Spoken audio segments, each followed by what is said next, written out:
ఆదిశేషు పర్యంకంపై ఉన్నవాడు గనక భోగశయ్యగత భుజగ ఉత్తమ అన్నారు కదా. భోగశయ్యగతుడై ఉన్నటువంటి వాడు. ఇన్ని అర్థములు గమనిస్తూ హిరణ్యనాభ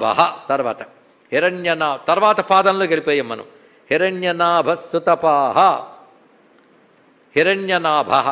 హిరణ్యనాభము అంటే నాభి అంటే అర్థం చెప్పుకున్నాం మనం. హిరణ్యనాభుడు అంటే తేజోమయమైన నాభి కలవాడు. ఇదివరకు పద్మనాభ ఇత్యాది శబ్దముల్లో నాభి శబ్దానికి అర్థం చెప్పాం. నాభి అంటే కేంద్రము అని అర్థం. ఉన్నవాటన్నిటి పట్టు అక్కడ ఉంటుందండి నాభి. అలాగే మన శరీరంలో కూడా నాభిస్థానం మణిపూర చక్రం చాలా దివ్యమైనది. నాభి గురించి చెప్తూ శరీరతత్వ గ్రంథాలు ఏం చెప్తున్నారు చూడండి మన సంస్కృతిలో.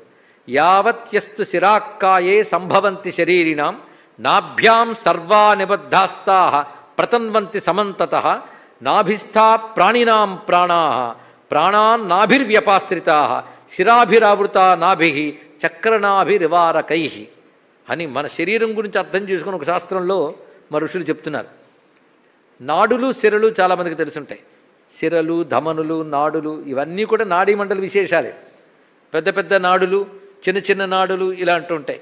వీటన్నిటికీ శరీరంలో ప్రసరించే సమస్తమైన నాడులు దేని బేస్ మీద ఆధారపడి ఉంటాయో అది నాభి అన్నారు ఇక్కడ. కనుక ప్రాణములు ప్రసరించే నాడీ మండలం అంతటికీ కట్టే చోటు ఇది. అదే మాతృగర్భంలో ఉన్నప్పుడు దానితోనే అనుబంధం మనం ఏర్పరచుకుని సర్వం అందునుంచి గ్రహిస్తున్నాం కదా. అందుకే నాభి అంత యోగస్థానంలో కూడా మణిపూర చక్రంగా అంత ఉత్కృష్టంగా చెప్పబడుతుంది. సమస్త ప్రాణములకు మూలమైన నాడులు దాని యందు బంధింపబడ్డాట.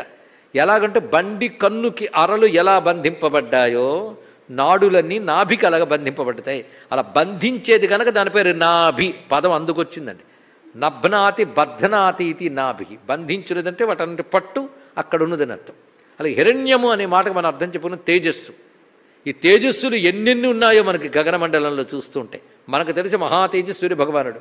ఇంకా ఎన్నెన్ని ఉన్నాయో అంతరిక్షంలో ఎన్ని హిరణ్యములు తేజస్సులున్నా వాటన్నిటికి నాభి అయినటువంటి వాడు తేజస్సుకి ఆధారమైన వాడు. ఇది మన సూర్యుని పరంగా చూస్తే ప్రసరిస్తున్న కిరణములనే నాడులు ఎవడి ఆధారంగా ఉన్నాయో అని హిరణ్యనాభుడు అని సూర్యుడి పరంగా అర్థం చెప్తున్నాం.